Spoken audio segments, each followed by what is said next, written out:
Okay, I'll be honest, when I first thought about making this video, I really just wanted to come on here and rant and get some frustration out, because between Godox user group, the Facebook group, between my personal Instagram, between the Godox user group Instagram, I'm constantly seeing people comment on photos asking for the flash power of a light, and it really irks me for a lot of reasons, which I'm gonna get into today. But I also know that just watching me rant or like yell at people, this may not even be about you. You may never do this. I know that may be really annoying to watch, so I want this to actually be an informative video as well. So first, I'm going to explain all the reasons why this is a bad question and why it's not really even relevant to replicating a photo, which I assume is the main reason people ask. And after I do that, I'm gonna give you guys some better questions that will actually lead to useful answers that you can then improve your photography with. Now first, I do understand that some people are asking the output level of a flash because they're trying to decide if that flash is appropriate for those conditions, if there's room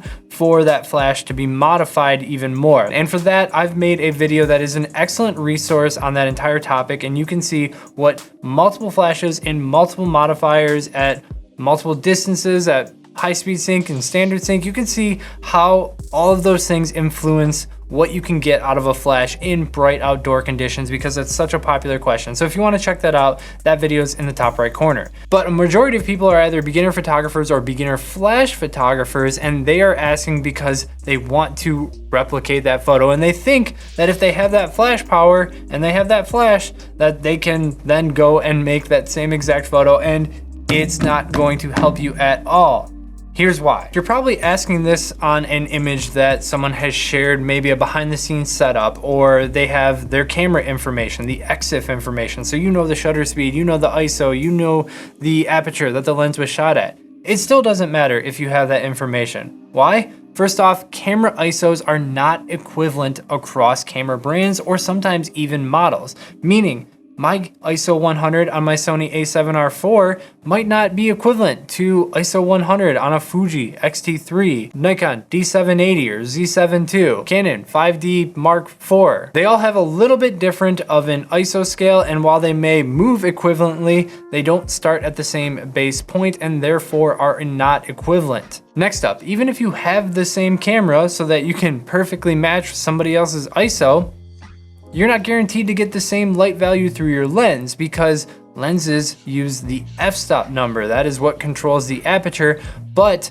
f-stop number is not actually the amount of light passing through the lens, it's just the size of the opening for light to pass through. The number you're actually looking for is called the t-stop, and it's used in a lot of cinema lenses. That actually measures the amount of light that can make it through a lens. So the short of it is f1.4 on one lens may not be equivalent to f1.4 on another lens. Okay, so let's say you do have the same camera and the same lens and you know the flash output. Now you can recreate that photo? Nope, still no, because you are likely not taking a photo in the same ambient environment as the photo that was captured. And ambient light can have tremendous value differences based on the location, based on the time of year, based on the weather. It is very unlikely that you are going to get the exact same ambient situation as another photo that you've seen, even if it's in broad daylight, or even if you're shooting at sunset and you're trying to match with another sunset.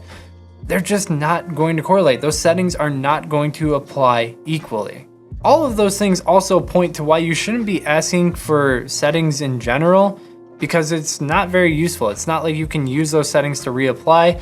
But for a minute, let's just push this further. Let's assume that you are in the exact same ambient settings, that you have the exact same camera as this photo you're trying to replicate, and you've got the same flash and you've got the power level. Everything is matched up. You still aren't going to create the same photo because there are still so many inconsistencies with the lighting. Your flash distance would have to match exactly, and I mean like exactly. And most people don't track this information. It's not like people walk around with a tape measure and every time they take a flash photo, they go, oh, my light was 42 inches away from the subject. Nope, nobody is out there doing that regularly. Nobody's tracking their images to that accuracy just so that other people can then copy them. It's just not something people do. And if you don't hit the exact same flash distance, then your lighting isn't gonna look the same. If your light is farther away, your lighting is going to be harder and less bright. And if your light is closer,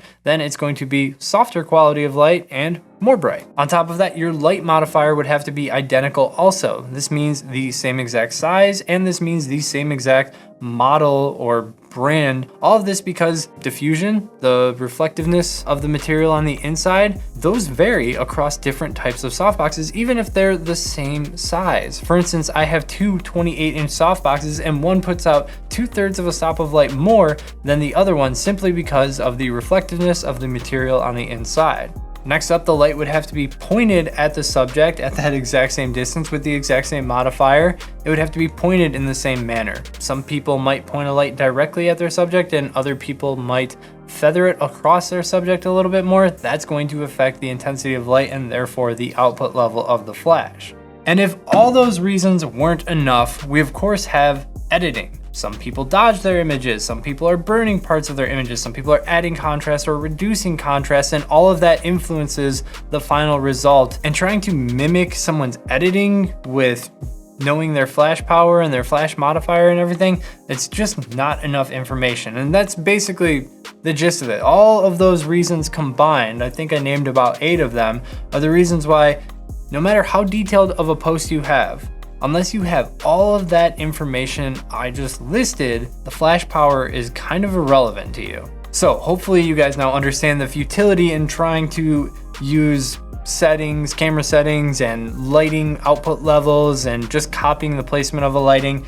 Hopefully you understand that it's very unlikely that you're going to be able to replicate that with any success. And therefore, I think there are plenty of questions that you can ask a photographer about their photo that are going to be much more useful to you. The first would be, why did you choose that light position? Learning what went on in another photographer's head in order for them to get to a final light position may be extremely enlightening for you. Now, it could be an extremely simple answer like, I wanted a Rembrandt lighting pattern.